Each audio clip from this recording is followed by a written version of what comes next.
Untuk mengetahui lebih dalam bagaimana sindikat penculikan anak yang sering terjadi beberapa waktu terakhir, termasuk kasus penculikan Bilqis, seorang anak berumur 4 tahun di Taman Pakuwisang, Kota Makassar, Sulawesi Selatan. Kita akan tanyakan kepada Kapolda Sulawesi Selatan, Irjen Pol Juhandani Raharjo Puro. Selamat sore, Pak Juhandani. Selamat sore, salam sehat selalu. Salam sehat selalu.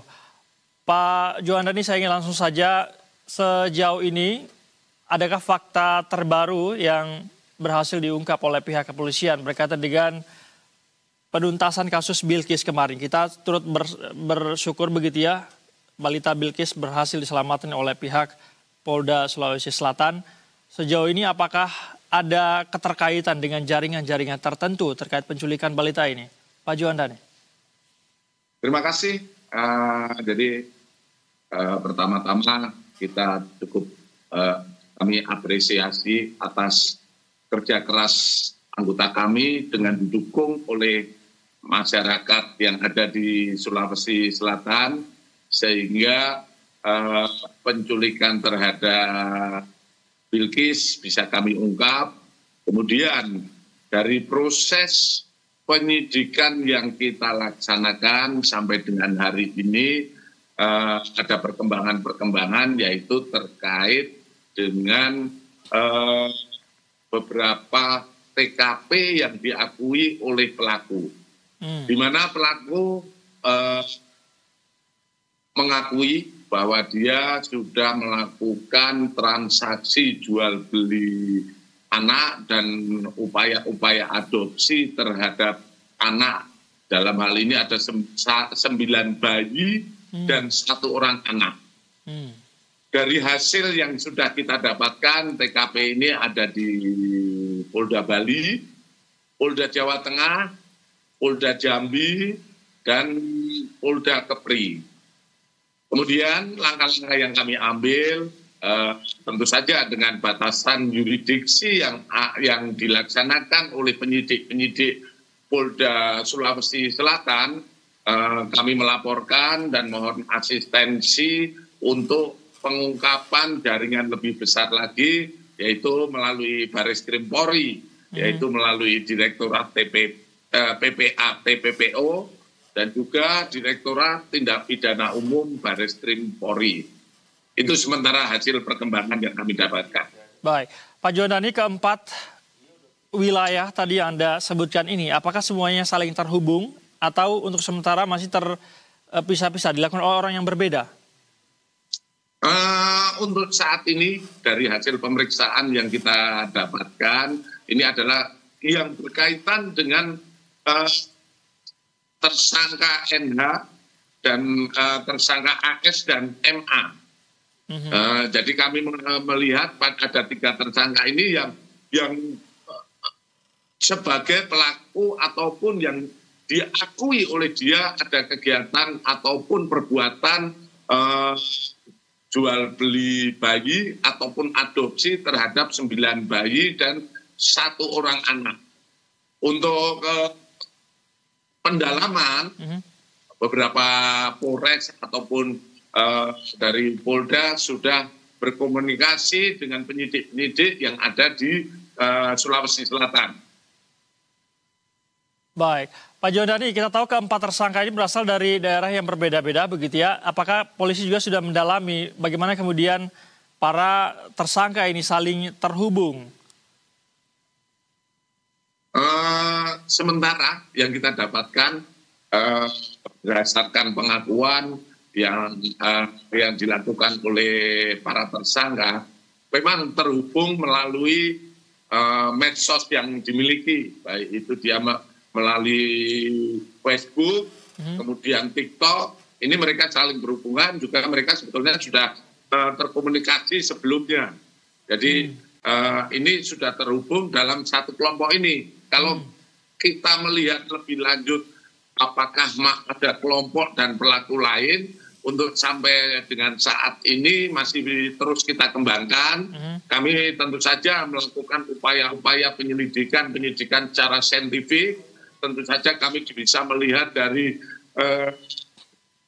komunikasi, cara berkomunikasi, kemudian melihat juga dan berhubungan dengan jaringan keuangan yang tentu saja kita akan bekerja sama dengan PPATK untuk melihat bagaimana transaksi yang dimiliki oleh para pelaku ini. Memang dari salah satu pelaku yaitu saudari NH ini saat ini juga sudah menghilangkan barang bukti berupa handphone, sehingga kita masih berupaya untuk mencari hubungan pelaku ini apakah berkaitan dengan TKP lain yang diakui atau tidak.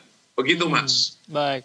Pak Kapolda, saya ingin mengonfirmasi, dapatkah kita menyebut rangkaian para pelaku ini yang saling terhubung, meskipun masih selidiki apakah mereka setiap daerah ini masih, apakah mereka terhubung begitu? Bisakah kita sebut mereka sebagai sindikat?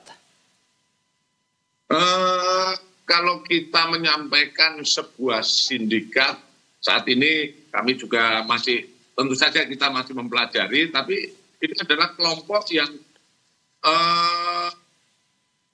kerjaan ataupun kegiatan ini sudah 9 kali, sudah 10 kali. Artinya dia sudah berkali-kali melaksanakan ini dan terkelompok.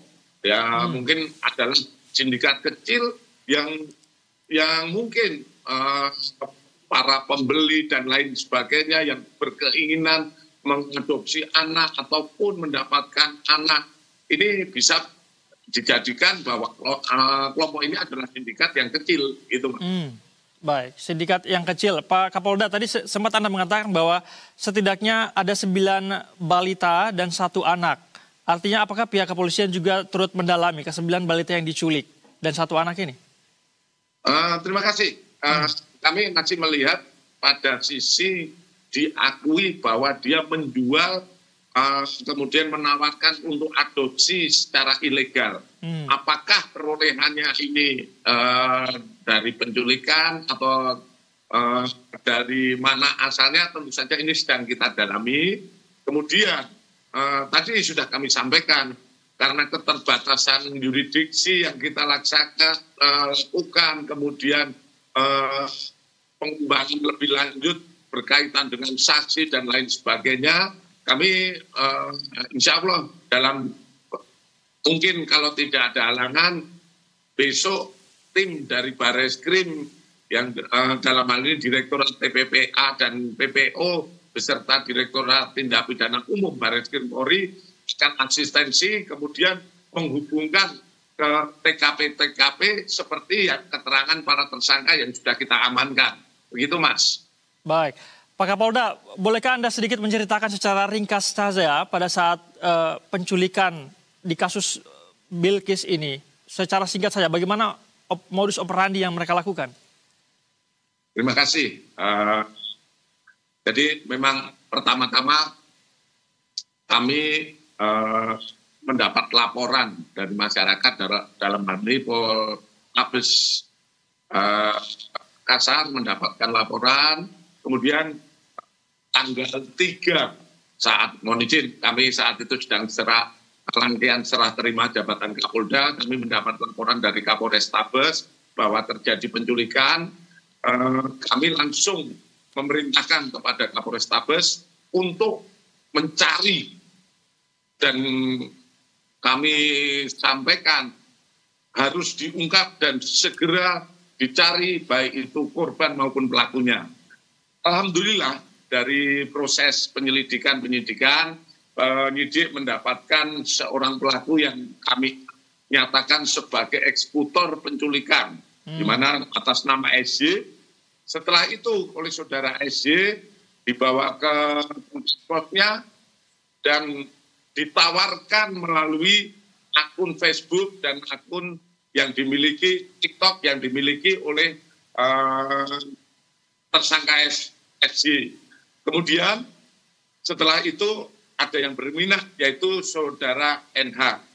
Kemudian saudara NH menjemput korban ke Makassar. Kemudian oleh saudara NH dijemput di Makassar, dibeli dengan harga 3 juta. Kemudian korban dibawa oleh saudara NH ke Jambi, yaitu melalui Jakarta, transit di Jakarta. dijual kepada saudara AS dan MP sebesar 30 juta. Kemudian saudara AS dan MP menjual ke salah satu masyarakat di Jambi, di mana saudara MA dan AS menyatakan bahwa ini adalah ponakannya, yang mana ponakan dan keluarganya memerlukan biaya untuk hidup, sehingga masyarakat yang di Jambi itu mengambil dan membeli seharga 80 juta. Begitu Mas, singkat dari kami. Baik. Pak Kapolda, saya ingin meneruskan pesan dari keluarga para balita yang juga mengalami kasus yang sama, diduga terjadi penculikan juga. Ada orang tua balita bernama Alvaro di Jakarta Selatan, kemudian balita bernama Kenzi di Jambi. Mereka sampai dengan saat ini masih berupaya mencari balita mereka. Mohon diberikan semacam harapan Pak Kapolda bahwa polisi saat ini masih terus bekerja mencari sindikat ini untuk menemukan para balita-balita yang hilang ini. Terima kasih. Kami tentu saja dengan apa yang sudah kita ungkap dari keterangan-keterangan tersangka yang mungkin sampai dengan saat ini juga belum dibuka semua, dan ini perlu proses penyidikan kami lebih lanjut. Namun beberapa Polres di Jambi, kemudian di beberapa daerah juga terus berkoordinasi dengan Polda Sulsel. Semoga apa yang menjadi semoga apa yang sudah kita ungkap di Polda Sulsel ini juga bisa membuka tabir yang mungkin kejadian-kejadian di luar Polda Sulawesi Selatan. Begitu Mas. Baik, Pak Kapolda, saya ingin terakhir singkat saja. Bisakah Anda memberikan mungkin saran kepada para orang tua berkaca dari kejadian ini agar lebih berhati-hati sehingga kemudian kasus serupa tidak lagi terjadi? Terima kasih. Tentu saja kami menyampaikan pertama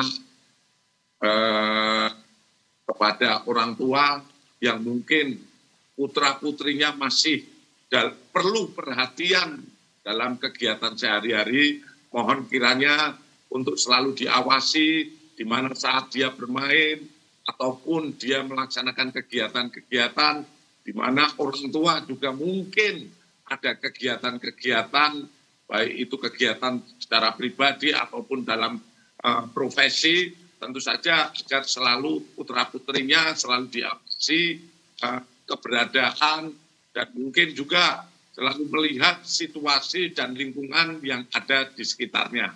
Mungkin itu saja pesan dari kami. Terima kasih. Baik, terima kasih banyak Kapolda Sulawesi Selatan Irjen Polisi Juhandani Raharjo Puro. Selamat kembali beraktivitas Pak Juhandani, selamat sore. Selamat sore, salam sehat selalu, salam presisi.